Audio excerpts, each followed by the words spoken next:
নমস্কার। বিশ্বকবি রবীন্দ্রনাথ ঠাকুরের কবিতা মাকাল। গৌর বর্ণ নধর দেহ, নাম শ্রীযুক্ত রাখাল। জন্ম তাহার হয়েছিল সেই যে বছর আকাল।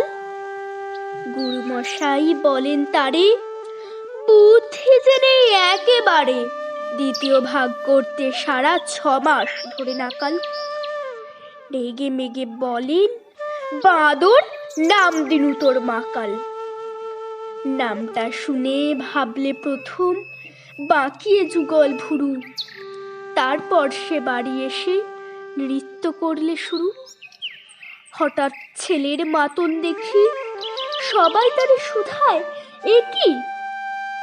সকলকে সে জানিয়ে দিল, নাম দিয়েছেন গুরু।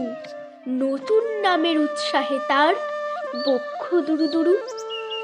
কোলের পরে বসিয়ে দাদা বললে কানে কানে, গুরু মশাই গাল দিয়েছেন, বুঝিস নে তার মানে? রাখাল বলে, কখনো না, মা যে আমায় বলেন শোনা। সেটা তো গাল নয়, সে কথা পাড়ার সবাই জানে। আচ্ছা, তোমায় দেখিয়ে দেব, চলো তো ওইখানে। টেনে নিয়ে গেল তাকে পুকুর পাড়ের কাছে। বেড়ার পরে লতায় যেথা মাকাল ফলে আছে। বললে, দাদা সত্যি বলো, শোনার চেয়ে মন্দ হলো?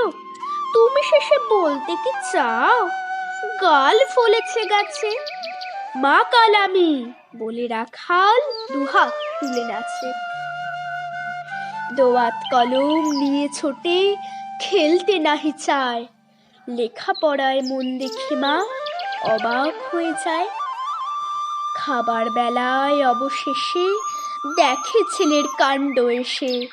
মেঝের পরে ঝুঁকে পড়ে খাতার পাতাটায় লাইন টেনে লিখছে শুধু, মাকাল চন্দ্র রায়।